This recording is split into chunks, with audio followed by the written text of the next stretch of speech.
Hello. It's me. Actually, it is us, the Puck Buddy Podcast. No way. Guest starring Adele. Hello.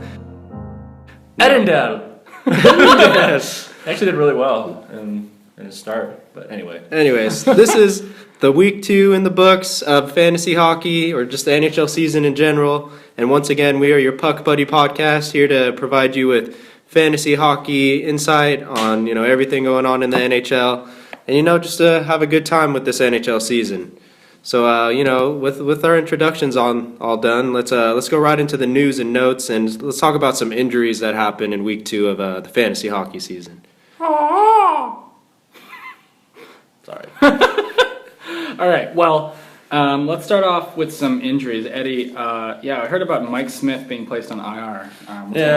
He looked really injured when he was playing in his game. I don't know what happened, but he got a lower body injury. He's considered week to week. It was his left leg, I think. Was it? Yeah, he looked.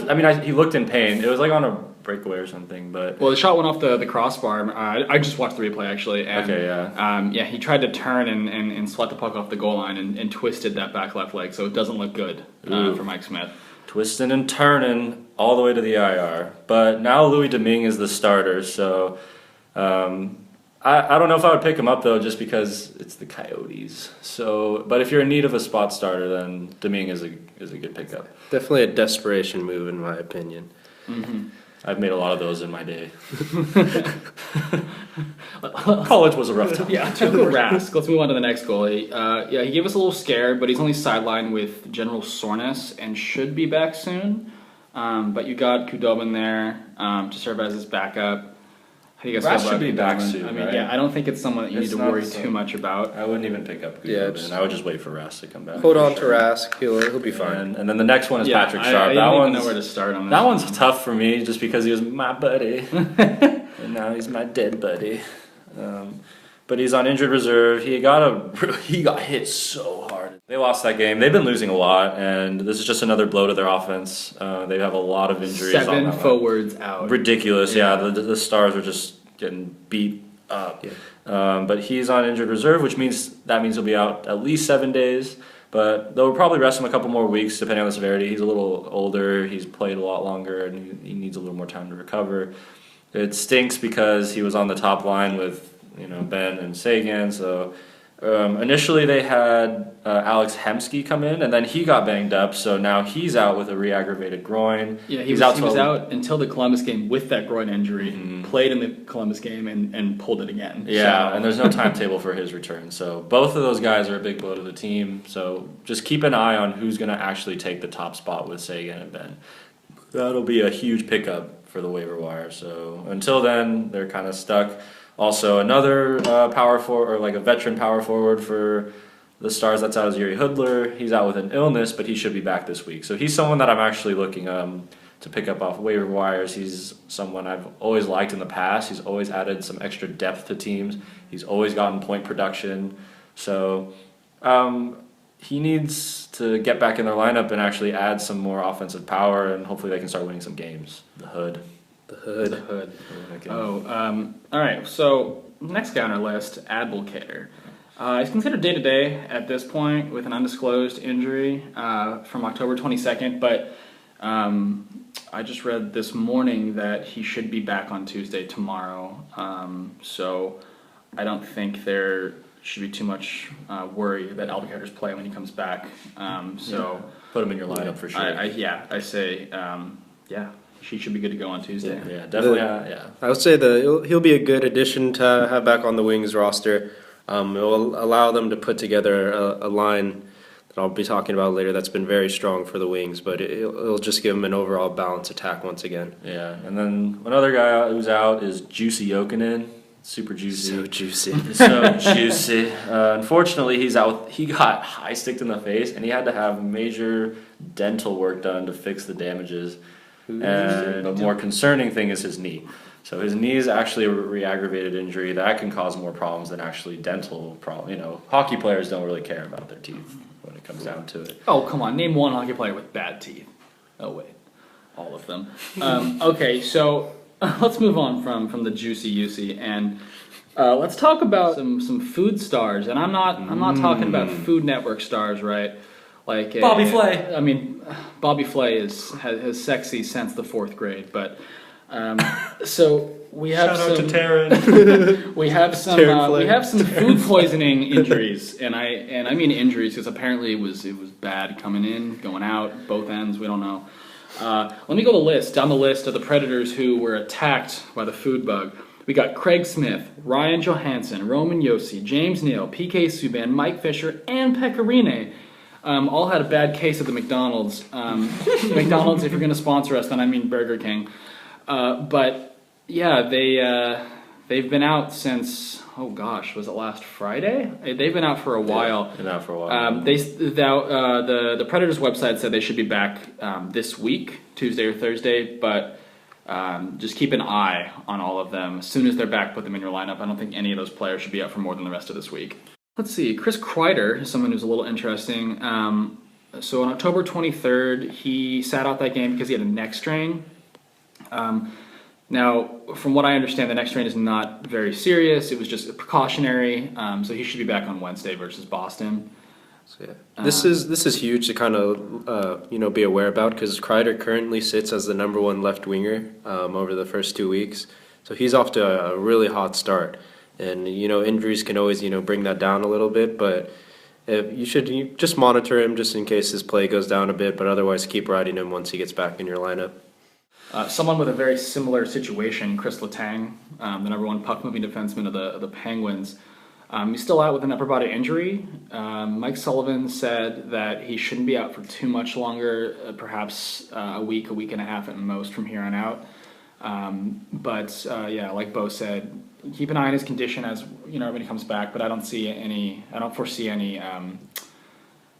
lack of production from Letang when he comes back. So it's just hopefully, it's just more concerning because he's had so many injuries in the past and he keeps getting re-injured. But if you look especially like 2 seasons ago when he had that devastating concussion, he came back and had like an 8. Oh, whenever he's in, whenever he's in, he's a baller. Yeah. So he's tangy. Hopefully for your team's sake, but not for the Penguins' sake, he should be doing well. Last but not least on our list here, we got Matt Murray. Like we said last time, he just got his 3-year extension. We're $3.75 million per year. That's pretty darn good. Yeah, Doug Murray deserves that. I wish it was Doug Murray. No, Matt Murray. He did participate in the morning skate on the 20th, which is a good sign. He, full skate, full practice in that, but he's still not yet cleared to come back. So we'll keep an eye on him. But definitely don't drop him. He should be coming back to take the starting position from Marc-Andre Fleury. He's their future in the next week or two. Yeah, they expect him in November is when they're expecting him to be back full force, playing some games. But just on that note, what do we expect from Murray once he gets back? Do we expect some Fleury to continue to have the job? Do we? It depends how he does. If Fleury keeps, I see a Vasilevsky type situation, right? So maybe every third or every other game that they'd switch off. Yeah. Unless Fleury goes on a really hot streak in the next week, they may decide to keep him for a couple stints and then switch out here and there. But I foresee Matt Murray taking the starting job sometime this year. Yeah, I agree with you there. I mean, Fleury's got him at a 3-2-1 record right now. It's, close to a little bit above 500. So at least he's a plus in that column. But if he doesn't pick it up soon, I can definitely see Murray taking his job. Yeah. And Marky Mark is a great backup. He would be a solid person to rely on to let your rookie take the starting role, test it out because he's going to be your future. And he did well in playoffs too. So just keep letting him do his thing. If there's ever something that goes wrong, you can always put Fleury in and have full confidence starting him. And I'm sure he's been learning a lot from Fleury too, just even watching him play. So both of them have good value, I think. So Murray's the future. Fleury's the past, but Marky Mark is definitely the best Wahlberg. So pick him up when you can. The perfect storm, man. Perfect storm. Perfect storm. So that wraps up our injuries for week 2. There were a lot this week. Yeah, there was a lot of them. That's hockey for you. It's a brutal sport. But with the injuries wrapped up, let's move on to our next segment. It's one we introduced last week. It's called the Beauts and the Benders. And for For those who don't know what a Beaut is or a Bender is, it's pretty much your studs and duds, your players that performed well or your players that stunk it up big time. So let's start it off with them Beauts. So to start it off, we're gonna start with a big douche, or I mean Matt Duchesne. So what do you guys expect from the big douche? Like how is this for? But this is a family show. Well, I mean, he's making everything smell better on the Avalanche. They've been doing pretty well, actually. but honestly, he really has back-to-back Seriously, multi-point games. After he got flipped on his head, you remember that hit? I think that was probably the pit of the year, as far as perfectly placed, perfectly timed, textbook hip check, mid-ice. He flipped over so hard, and then starting 2 games later, back-to-back multi-point games, he was really embarrassed. I mean, well, he didn't have any points up until that point, and then he got flipped, and like at the point of his rotation where his head was hitting the ice, he was like, "I could probably score more points. I probably should." And then I stopped sucking, and then he just went into a pile and a heap in the corner. And then after that, he's had so many good games. He had back-to-back multi-point games. This was all fact-checked by Yahoo.com, so blame them if you don't believe us. Moving on. Who do we have next? So our next Beaut that we're looking at is one that we all have known to love over our past couple of years, but Joe Pavelski, #1 fantasy player in week 2. He's riding a 3-game goal streak right now. He has 6 points in his last 4 games, so 2 goals and 3 assists. Or 4 assists, and he's just racking up the points. He's doing everything you want from a fantasy stud. Yeah, the big Pavelski always. We expected this though. He was picked in the first round, and he's definitely delivering. We all enjoy it. We're loving watching him produce. But I think what's refreshing is, especially in the game that they played versus New York, the Rangers, when they really just had a terrible game all around. He had 3 points that game? Yeah, like 2 goals, 2 goals and assists. Yeah, he really stepped up to try and, as captain, lead that team, lead the Sharks to a victory. It didn't happen, but it's nice to see that even in the midst of the game like that, Pavelski is still performing. So he was trying to help both teams. He dished it to us to get some goals. He dished it to them, and then get the Rangers some goals. I wasn't going to mention that, but thank you. Yeah, no, he's doing a great job on both ends. Speaking of both ends, that had nothing to do with what I'm about to say. Are we talking about food poisoning again? No, I'm going to talk about Alexander Ovechkin. I see that, he's the next guy on the list. He was actually the #2 fantasy player in the week. I don't know why I said both ends. That didn't. He has a 3-game goal streak. It's kind of what you expect from Ovechkin. He really hadn't been performing in week 1 from what we expected him to do. And now he's on a 3-game goal streak. Expect that to, maybe not the streak, but at least his production to continue the way he is now. I think everyone does. So especially kind of a no-brainer. Yeah. That top line is just starting to connect a little bit more. Oshie, Kuznetsov. And same with the Joes. Same with the Joes and Hurdle. So, very nice. Yeah, so rest of the year, this is where he's going to remain. Alexander Ovechkin, he's an elite player. He was a dud last week, but he'll be a stud the whole season, so he'll be up there. Gotham's been looking pretty safe, Bo? It has. Bruce Wayne Simmons has been watching over the whole Philadelphia Flyer organization. The Dark Knight is in full force. #3 fantasy player of week 2.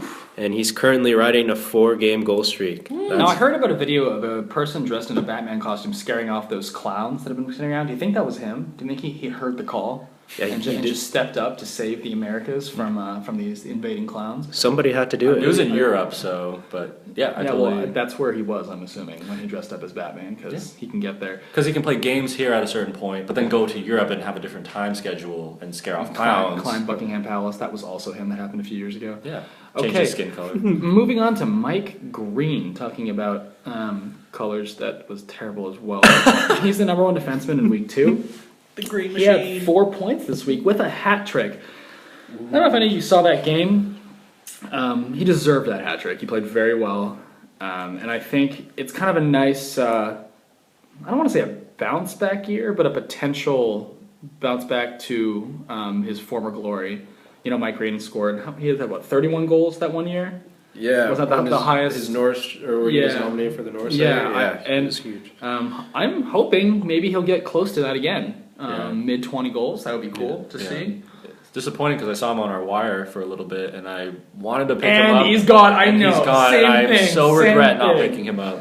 Well, let's talk about someone on your team that you actually have. The Wookiee! Yes, Brent Burns, he's always coming through. He's the number 2 defenseman this week. He has 6 points, and he just is a monster at taking shots. He just, whenever he gets the puck, takes quality shots right into the defenseman's pads. Sometimes they hit the net, and it's been awesome, though, having him on my team. He's been getting tons of shots. 19 this week. Alone. A few days ago, he was the number 1 scorer in the league. Is that still the case? Yeah, Or did he it's still the case. He's tied with Marchand and McDavid for 9 points. That is ridiculous. He's the number 1 scorer, which was ridiculous. But yeah, he's been pretty awesome. I don't really have anything else to say about him because he's just so stellar. This is where he's going to remain. Yeah, he's going to be top 3 defenseman, if not the number 1 this whole season. I think this is the first time when Chuck Norris is trying to grow someone else's beard, so that's a pretty big deal. It's pretty awesome. So Chuck Burns. Chuck Burns. Burns Norris. Let's move to a beaut of a goalie. Oh one that I don't think any of us really expected. No one saw this coming. But Jimmy Howard, he's putting up major stats. He's the number 1 goalie in week 2 and the number 1 goalie overall in fantasy hockey right now. I mean, it broke my heart against the Sharks. Sharks, but with his nice shootout. But I mean, he did well against. Who else did he do well against? Another team too. Yeah, he's 2 wins. He had 2 great games. 0.5 goals against average. Yeah. Is that 0.05? It's 0.05. Holy. Yeah, 0.05. Oh my gosh, he is ridiculous. He had a shutout. So right? he had a shutout and he let in 1 this goal. This save percentage, listen to games. this, guys. 0.984. Are you kidding me? That's ridiculous. I just Jay House, what are you doing? Howie Bowie. So this will be real interesting, though, just in terms of whether it's him or Mrazek the rest of the season. But that's something that I think we're going to get into a little later in a different column, aka the waivers. By the way, I think it is 0.5 goals against average. 0.5? Yeah, because if you do 1 divided by 2, I think. Well, we try to boost our stats so the players are as good as they can make be. them look real good. By the way, that other podcast that you've been listening to, they said 0.05. We're correcting them. So, yes, sir. 0.5. That other podcast. Yes, but it's been awesome. So, but yeah, that wraps up our buttes right now. So let's move on to those. I do have a question. Would you pick up Jimmy Howard on waivers and keep him as one of your starting goalies at this point, or would you wait it out a little bit longer because they're starting to incorporate him more into the starting lineup? Even though the Mrazek is still the starter, they're starting to say Howard's been playing better. Watching the past 2 years, he really had been going on a steady decline. Huge decline. However, the staff of the Red Wings pretty much told him, "You play well or you're done." This season, this was a do or die year, and I think he's in desperation mode. Or has been every game so far, and I think will continue to be so. So personally, he's been looking I don't really think calm. I don't think that's a bad decision. Yeah. I think he's going to have a bounce back season. So from what I've seen, he's been looking really calm in net. Honestly, like he was very steady against even the Sharks, and when we watched the game, he played very well. So, and he got a lot of shots. We got a lot of shots on net, and it's just tough. But yeah, we could talk about Jimmy Howard all day, but I have a feeling we're going to be talking about him a little more later in the podcast. So let's save the rest of that and get on to some benders. So who's been bending this week, boys? I think somebody that I know has been hyped up a lot this year for sure. A first round pick, and that's Johnny Hockey. shut up, baby, I know it. Hey. Goodrow. Wow. So not really worth that first round pick to begin the season. He is not producing those first round stats. He is -7 on the season so far. Yeah, he's on Calgary, but he has no power play points yet. When you have someone like Goodrow, they need to produce because I'm just going to combine the two that we have here. We have Goodrow, and that number 2 on our list is Sean Monahan. I mean, honestly, why is Monahan not producing? And I think it's a safe bet to say because Goodrow is not producing. Monahan relies a lot on Goodrow. he's a good player in his own, but I mean, you need to have that chemistry. You need to have the line made to do it. And hockey's not a single man sport unless you're McDavid. Well, I think the issue is that the McDavid Oilers. Yeah, the McDavid Oilers. I think the reason that I have such a big issue with how Gaudreau's playing affecting Monahan is that Gaudreau and Monahan, that combo, Was so because 2 years ago they were so good, the defensemen now focus on them. So if Gaudreau's not going to play up to his potential, the fact that they're being focused on by their top D pairs and their top shutdown lines means that Monahan by himself can't be getting those points because they're focused on so much. You know what I mean? So they are a dangerous duo, so it's smart of teams to shut them down. But So I'm going to give you a couple of names real quick, just because Gaudreau's a big name. It's a lot of people spent their first rounder on him. So would you? I mean, maybe not look to trade him for, but would you rather have maybe a Brad Marchand, the Marchand, over Johnny Gaudreau rest of the season? At this point, I would. I would. It's still early in the season, and I think Gaudreau's gonna catch fire eventually. He's the kind of player, but. No, if I had Gaudreau, if I had picked him, I'd be disappointed at this point, but I wouldn't let him go. You never go. Never let him go. I don't think... Never gonna give you love. Never gonna let you down. Never gonna trade you for that Marchand. I don't think I would get rid of him. I would keep him. Hold him for a bit longer. Wait until his value is a little higher, probably. Exactly, yeah.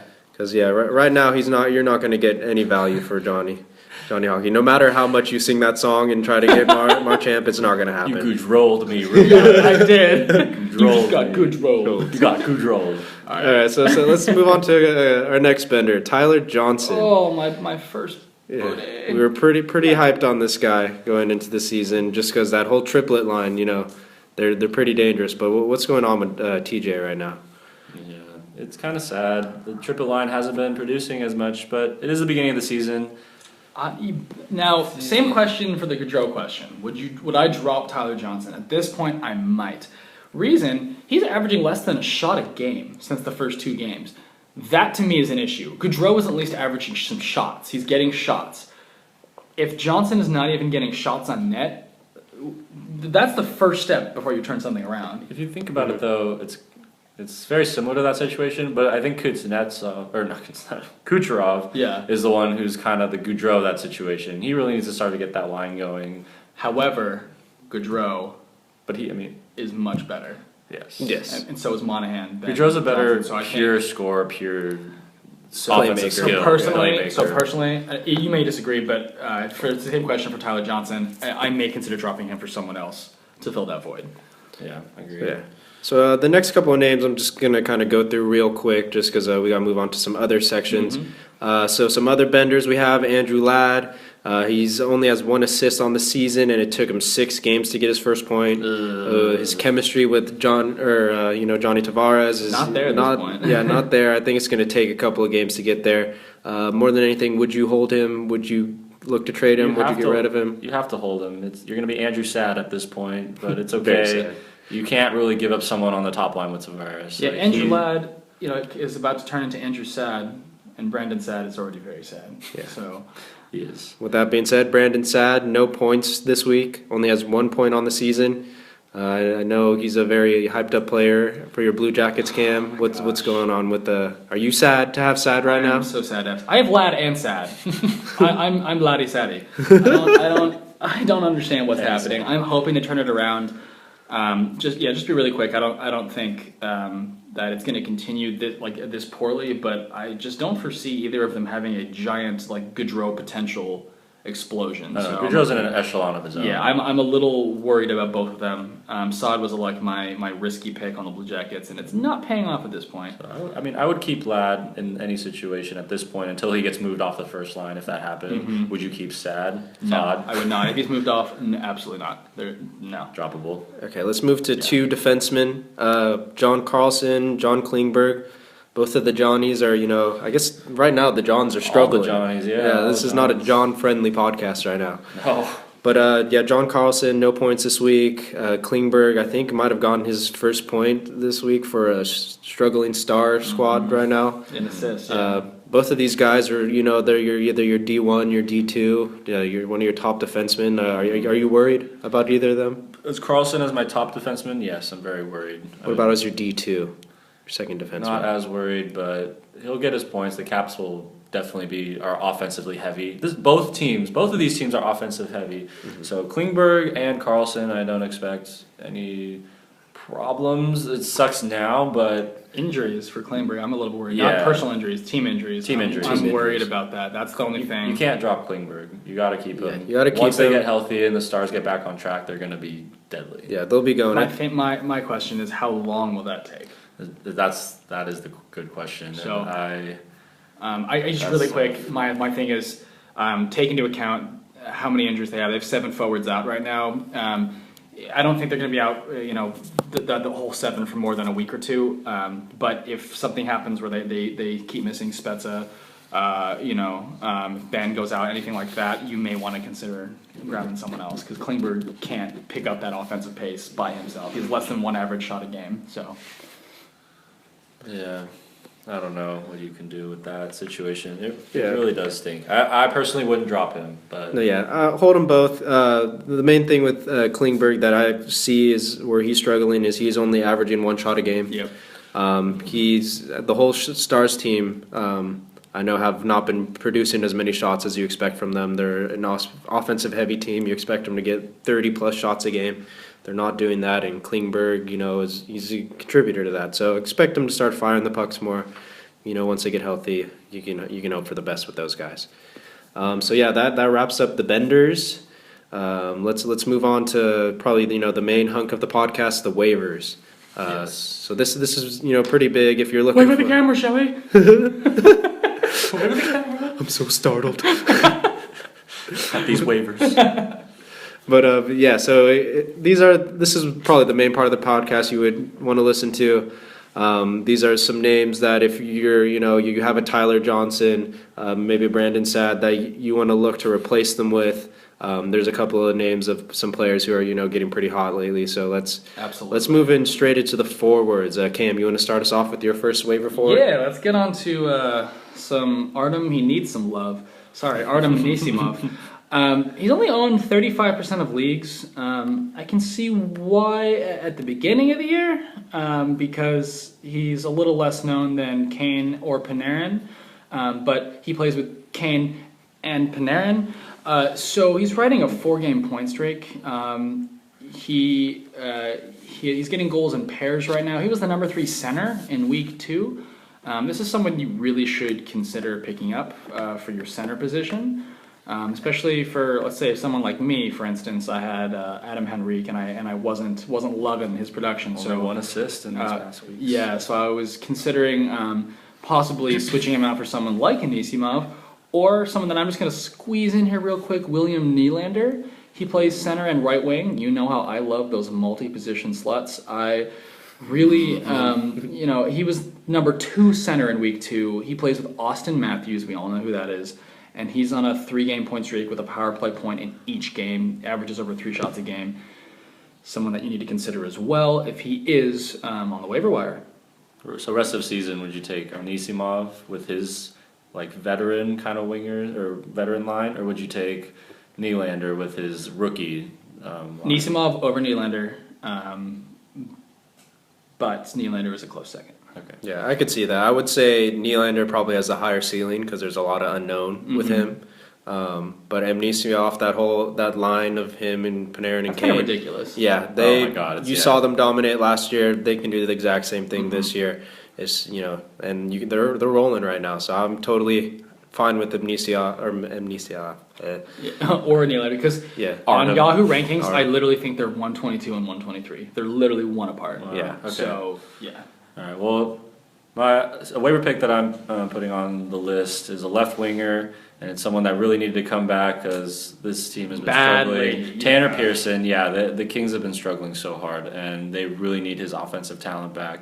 He returned to action on October 18th, and after serving his 2-game suspension, and he was just caught fire immediately. He was just doused in gasoline and thrown into the pits, and he caught fire, got 3 goals and assists, +4 rating in his first 2 games already. Das Gasolina. That's and but for a first round pick, you kind of hope that would happen. He's showing good chemistry with Jeff Carter, which is always good, and they're going to need that top line to produce, and it'll give some relief to the back end that has seen some major injuries with both Quick and now Zakoff down. Hopefully they can get going and get that team back on track. It's going to be tough from here on out for that team, but he's got the talent, so I think he's a decent pickup this week. By the way, did we mention that Zakoff is out for about a week? I think we forgot to mention that. Zakoff. Inner injuries, yeah. Oh, by the way, Zakoff's out. Zakoff, back up to Quick, is out for about a week. Just to, get anyone, I don't know if they want to drop them, Bo. Believe me, he's already on the way. Okay. All right, so let's move on to a couple of other forwards. These are a little bit of a surprise for, I'm sure, most of us, but it's a pair of Hurricane forwards. Lee Stepniak. I want my Stepniak.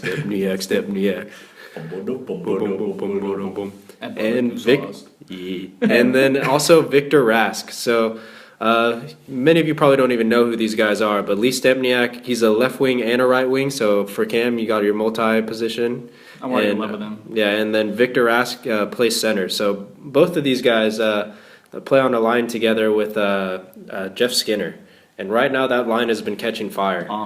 They are right now between them. They're averaging. I know Rask has a point in each of his 5 games. Stepniak has 6 points in 5 games, and so they're just playing with fire right now. I mean, between those guys, I mean, you kind of pick what position you want in terms of if you need a center or a left wing or a right wing. But I'm fine riding them while they're hot. Who knows how long this will go for? But I would, once a player's rolling, you gotta stick with them. So I think Rask had a good season last year too. So it's not someone that's going to be unheard of to get a good amount of fantasy points. Yeah, for you. very true. I think Rask had something close to 50 points last year. I think was what we're saying. Yeah, 48. So he had a little less last year, but then he had 48 last year or something, and then the previous year he had 30 something. Expect that from him. And Stepniak also, he was playing. He played well last year as well. So I'm also going to move on to another honorable mention. So this guy, we had a little trouble there's just so many nicknames for the legendary Helm. You could go the helm of the ship, the Darren Helmet. But we went with the Darren Helms Deep. And that's the call for the Mr. Helms Deep, because we are going so Helms Deep right now. So deep. So deep. But yeah, Mr. Back up. Darren Helm, you can find him battling it out in Lord of the Rings, taking down orcs, elves, dwarves. Like he does it all. He goes completely Helms Deep. Orcs, dwarves, elves, burns. Oh my. Oh my. Oh my. But yeah, just him in that line, him, Vanek, and I know Nyquist was on their line before Abdelkader got injured, but that line was on fire. They're someone I wanted to mention earlier, and they're going off. Like Vanek has 5 points, Nyquist has 5 points, and Helm has 3 goals right now. So they are they're playing well. Helm's got a +8. And he's playing with speed, and that's the thing that's crazy. Speed kills in this league, and the Red Wings in general. We saw it against the Sharks. They were burning them. The Sharks stood no chance. It was very similar to the Penguins and the Sharks in the Stanley Cup. They could not keep up with the speed. So if that line keeps together and they're using their speed, expect big things from Darren Helm. Really quick honorable mention for the last of the forwards. Just Jonathan Marchessault. Just really quick, he has 7 points in 5 games. He's ranked 7th in centers by Yahoo. He's got 16 shots and he's +5. If you need a center, kind of like a Nisimov or Nylander, he is not someone you want to overlook if he's still on your waiver wire. I know I was preaching him last week, so just wanted to mention him again, that he's still on the waiver wire, and he's a very capable center. Yeah, and especially with him, if you're gonna pick him up, you gotta do it now. Because if you hold out any longer, Huberdeau will be back in a couple of months, and his value will completely decline. Yeah, it'll be irrelevant at that point. So you wanna get him, you wanna ride him, and if he gets hot, you gotta trade him. So don't sleep on the Marchessault. Forwards out of the way now. Let's look into some defensemen. I know the defenseman pool is getting a little thin in terms of you got your studs and then you got your in betweens. But one guy I wanted to talk about was the forgotten Manning syndrome. There's Peyton Manning, there's Eli Manning, and then there's their third brother. Kind of hidden in the basement somewhere that they, was not worthy of playing football. But Brandon Manning. Hey, you guys! Oh God! So, so while the other Mannings were outside in the sun playing football, Brandon was in the basement playing hockey. NHL 14. Exactly. So Yeah, that's when he started playing NHL in 2014. I'm pretty sure. yeah, Makes but sense. Brandon Manning, he plays on the Philadelphia Flyers if you don't know, and he's paired with another waiver wire addition we talked about last week, Provorov. Provorov, yeah. And he's been producing for a rookie. He's got 4 points in his last 5 games. He has a +5 right now, which is pretty good for a rookie. And he's averaging 4 shots a game in his past 2 games. So for someone who's starting to light it up a little bit and throwing the pucks on nets, that's pretty good in a defenseman if you could get someone who's firing shots. I mean, he's nowhere near on the Brett Burns level of getting shots on goal, but 4 shots isn't bad. Better than 3. Yeah, and especially another thing I want to mention with just the Flyers in general, they're putting up points. They're I think they're like averaging something around like 3 goals a game, if not more, and that's pretty good. So you expect them to be a team that's scoring a lot and getting points. So Manning will definitely benefit from that. Mm-hmm. Agreed. Well, moving on to mine, I got the noodle soup, Brian Campbell. And he's back on the Blackhawks, if you didn't know. And Low sodium this time, so. yeah, so he's a healthy alternative for a pickup on the waiver wire this week. And what they're saying is actually he was going to play with Duncan Keith, which makes his stock just skyrocket. Mm-hmm. It's really good pairing with Duncan Keith, one of the top 10 D-men in the league right now. He had 3 assists last game, 3 assists in his last game against Toronto. He's shooting a lot more. He's averaging 4 shots in his past 2 games, so he's definitely not afraid to put it on net, but he's more of a puck moving forward. That's why a lot of teams like him. So, I mean, on the Blackhawks, you're going to have a lot of people to feed it to, and they're going to need him to do that. So, definitely someone I would keep an eye on. Great pickup. He's only owned in 30% of leagues, so keep an eye on him. Yeah. Don't sleep on the noodle soup. Oh, don't sleep on that noodle soup. Don't sleep. Cool. So our last defenseman for today is kind of my boy, my up-and-coming Columbus Blue Jacket, Zach Werenski. Not Wenensky, but Werenski right here, right now. He has a point in every game, 5 points in 4 games to be exact. He plays on the top D-line with Seth Jones. He's getting all of your main fantasy stats, hits, shots, penalty minutes, goal, assist, and he's in the top power play unit. There's nothing, to not love about this kid. He plays similarly to an up-and-coming Brent Burns in the puck moving and the way that he gets his shots through. The way that he scored against the Sharks was just a simple shot through traffic that went in, but at least he, it had a seeing eye shot, it got through, and he's been doing that in every game so far. So I really like Werenski. If he's available, pick him up. All right. Hey, Cam, you want to give us your goalie now while you're at it? Yeah, Vasilevsky. What's really cool is the Lightning just announced that they will guarantee to play Vasilevsky at least 1 out of every 3 games. They're trying to kind of phase him in as the next stage of goaltenders. He's won 2 games, has a 1.51 goals against and a 9.52 save percentage. I'd say that's pretty darn good for only being owned 34% of leagues. So that is someone that I don't think anyone could have any argument about why you wouldn't want to pick him up, especially now playing at least 1 out of every 3 games. And he'll get you that win with a solid save percentage and goal against percentage. The fact that they're actually involving him more is a really good sign. I would totally. Yeah, it's a little scary for those Bishop owners because it kind of shows that they're starting to phase Bishop out a little bit. They're looking towards the future. I remember last year there was trade talks of them considering to move Bishop, and if Vasilevsky keeps playing this way, and that chance is pretty high. What if they went to the Coyotes? I mean, they're down all these goaltenders, and I heard they were talking about picking him. That'd be cool. Yeah, because the Kings don't have the cap space for anything like that. So maybe we'll see. Yeah, there's a chance. Interesting. All right, Eddie, let's hear your goaltender of choice. Jakob Markstrom, the Mark. So Markstrom actually started with Ryan Miller sidelined. He had a really great start to his debut with 3-0-0 in his first 3 starts, a 9.32 save percentage, and He was doing really good. He dropped his most recent start to the Kings 4-3, which ended his 4-game stead. But he still ended his 4-game starting streak with a 9.23 save percentage and 1.95 goals against average. At this point, Miller will be going back into the lineup, but with Markstrom doing so well in his past 4 games, you might see him more involved in the lineup. But I would expect Markstrom to put up better numbers than Miller the rest of the season. I just see him getting more work in the lineup. So he's definitely been earning it. Yeah. But just keep an eye on that. Miller is still their starter, so don't get crazy. But yeah.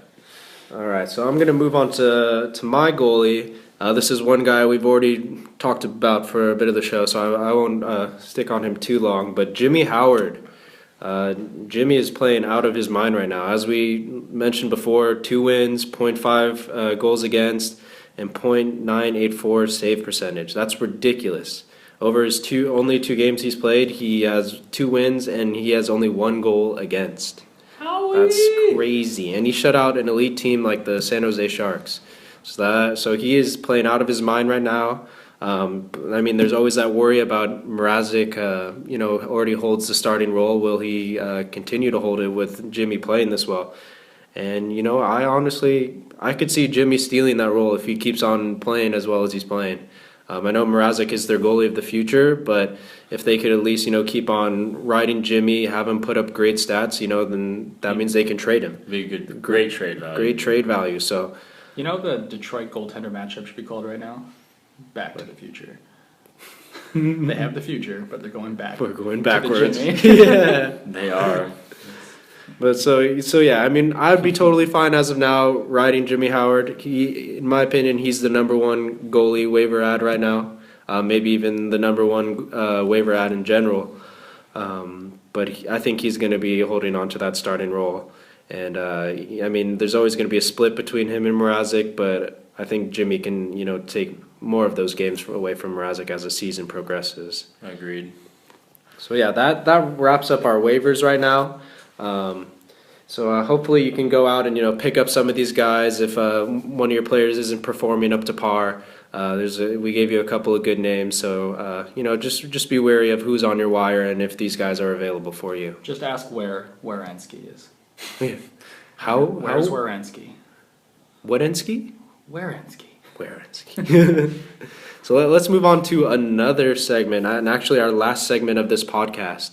We had it last podcast, and it's one that we're pretty excited about it. We like the reference. Someone want to tell us what it is? Well, General Akbar, take it away. It's a trap.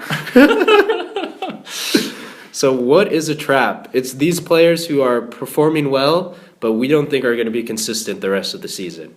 So this week, who are we thinking that might not they're pretty up there on the waiver wire, but we don't think that they're worth an ad.